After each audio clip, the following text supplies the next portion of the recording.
Hello guys, welcome back to my Miran style videos. সবাইকে স্বাগত জানাচ্ছি গাইস। একটা নতুন রেসিপি নিয়ে এসেছি। সজনে ডাঁটা দিয়ে হালকা পাতলা একটা শুক্তো করে দেখাবে শাশুড়ি। সেই ভিডিওটাই আমি আর কি দেখাবো তোমাদের। তো দেখো, এখানে পটল, উচ্ছে আর রাঙা আলু আছে, আর ডাঁটা আর আলু। তো এগুলোকে, ডাঁটাটা কাটা হয়ে গেছে অ্যাকচুয়ালি, তো সেই সময় আর কি ভিডিওটা দেখাতে পারিনি। তো আলু পটলগুলো কেটে নিয়েছে। এই যে সবগুলো আলাদা আলাদা করে 1 রকম, 2 রকম, 3 রকম, 4 রকম, 5 রকম, মানে 5 রকম দিয়ে আর কি শুক্তো টাইপের হবে আর কি। এইটা কিন্তু খেতে খুব ভালো লাগে এরকম করে রান্না করলে।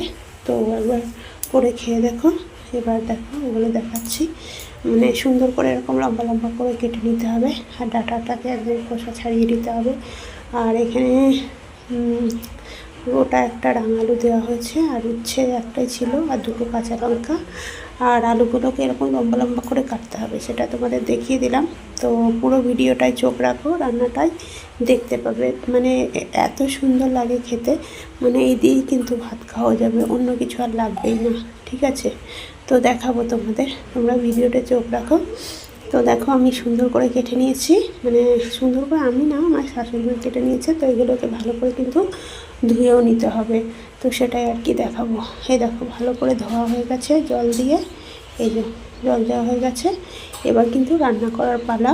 তো চলো এবার চলে যাই রান্নার দিকটাই দেখা। এই যে কড়াই বসিয়ে দেওয়া হয়েছে, কড়াই বসিয়ে দিয়ে এই যে কড়াই সাদা তেল দিয়ে আর কি রান্না হয়। তো প্রথমে উচ্চটাকে সুন্দর করে ভেজে নিতে হবে, সেটা তোমাদের দেখাবো, তোমরা ভিডিওতে চোখ রাখো।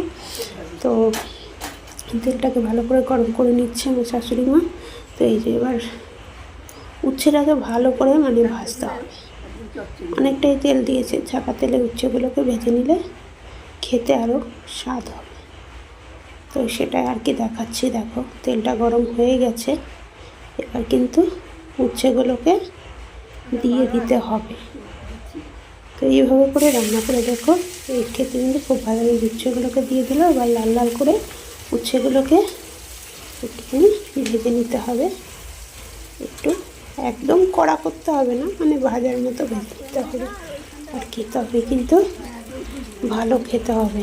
তো এবার হয়ে গেল, এই যে করে ফেলেছি, হয়ে গেল। উচ্ছেগুলোকে ভেজে এবার তুলে দিতে হবে, তারপরে বাকি উপকরণগুলো দেখাবো।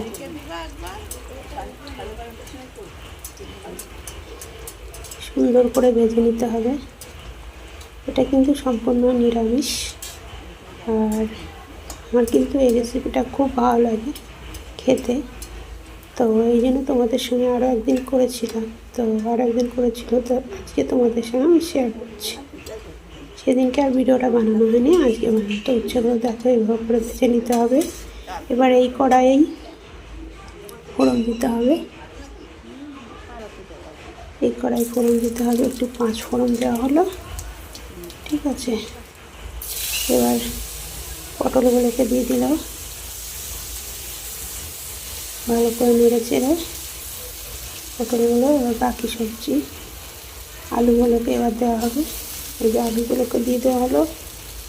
প্রত্যেকটা সবজি কিন্তু ভালো করে একটু নেড়ে চেড়ে ভাজতে হবে, খুব বেশি না, হালকাই, সেটাই আর কি দেখাচ্ছি। এই হয়ে গেল, ভালো করে নেড়ে চেড়ে হলো। এবার ভাজা হয়ে গেল, এবার দেখাচ্ছি আমি। এবার এইগুলো ভালো করে নেড়ে চেড়ে এবার রাঙালুগুলো, আলুগুলো, পটলগুলো সবই দেওয়া গেছে, বাকি রইল শুধু ডাঁটাটাও দেওয়া হবে, সেটাই আর কি দেখাচ্ছি তোমাদের। পুরো ভিডিওতে চোখ রাখো, ভালো লাগে ভিডিওটা। আর সত্যি বলছি, এই রান্নার রেসিপিটা কিন্তু খেতে দারুণ, শুক্তোর মতনই। শুক্তোতে অনেক কিছু ঘি টি, কাঁচকলা টলা সব কিছু দেয়, এটা কিন্তু সিম্পল শুক্তো আমরা এভাবে করেই করি। আর ওটা হচ্ছে একটু সব রকম দিলে, এটা 5 রকমের দিয়ে করা হচ্ছে, এটাও কিন্তু খেতে দারুণ টেস্ট। ঘরে যদি কিছু না থাকে অল্প উপকরণ দিয়েও কিন্তু শুক্তো খেতে ভালো লাগে। তো হালকা পাতলা এটা শুক্তো, আর উচ্ছেটা দিয়েছি, দিতে দিতে লাগবে, খেতে ভালো লাগবে। খুব দিতে হবে না, কারণ যেহেতু উচ্ছেটা ভেজে নিয়েছি। একটু লবণ দিয়ে দেওয়া হলো, পরিমাণ মতো লবণ দেওয়া হলো। এবার হচ্ছে পরিমাণ মতো লবণ দিয়ে এবার হলুদ দিয়ে দেওয়া হলো। এবার নেড়ে চেড়ে একটু সর্ষে আর পোস্ত বাটা আছে সেটাও দিয়ে দিতে হবে, তাহলে খেতে কিন্তু দারুণ টেস্ট হবে। এই যে ভালো করে নেড়ে চেড়ে নিয়ে হলো। এবার উচ্ছেগুলোকে দিয়ে দেওয়া হচ্ছে, এই যে উচ্ছেগুলোকে দিয়ে দিলে এবার আবার একটু নেড়ে চেড়ে তারপরে সর্ষে আর পোস্ত বাটাটাকে মানে মিক্সার জারে গ্রাইন্ড করা রয়েছিল, সেই যেটা রয়েছে সেটা আর কি দিয়ে দিতে হবে। তো দেখাচ্ছি, তোমরা পুরো ভিডিওটাই থাকো। খেতে অসাধারণ হচ্ছিল, কি বলবো, মানে একবার হলে বাড়িতে ট্রাই করে দেখো যে এইভাবে আর কি রান্না হচ্ছে। এই যে কী দেওয়া হলো, পোস্ত আর হচ্ছে সর্ষে বাটা একসঙ্গে করে। তা আমি গুঁড়ো করেই রাখি সবসময়, কখন দরকার পড়ে তার ঠিক নেই। একবারে বেটে রাখলে ভালো, পরে আর কি বাটতে হয় না ওই জন্য।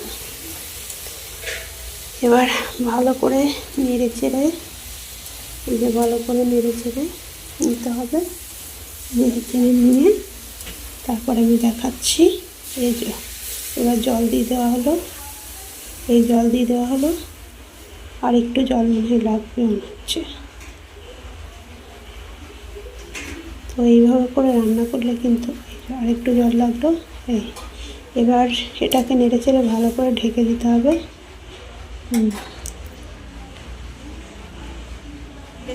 এবার ঢেকে দেওয়ার পালা। এবার 10 মিনিট পরে ফিরলাম। এই যে অনেকটা কিন্তু হয়ে গেছে। এবার আর একটুখানি ঢেকে দিলেই কিন্তু হয়ে যাবে। আলুগুলোকে একটুখানি, আলুগুলো কাঁচা রয়েছে, আর একটু দেবে 2 মিনিটের জন্য। 2 মিনিট পরে ফিরলাম, এই দেখো প্রায় হয়ে এসছে। এবার কিন্তু হয়ে এসছে। একটু মিষ্টি দিয়ে দিতে হবে স্বাদ মতো। এই যে মিষ্টি দিতে হলো। এবার কিন্তু নামিয়ে নেওয়ার পালা, হয়েই গেছে, প্রায় হয়ে গেছে। ভিডিওটা তোমাদের যদি কেক পাত থাকে দেখছো, যদি ভালো লাগে লাইক কমেন্ট শেয়ার করো। আর যদি চ্যানেলে নতুন কেউ এসে থাকে চ্যানেলটিকে সাবস্ক্রাইব করে পাশে থাকার জন্য অনুরোধ করলাম। তো হয়ে গেছে, এবার ঢেলে নেবে একটা পাত্রে। এই যে, তো আজকের রেসিপি আমার এই পর্যন্ত। আবার কোনো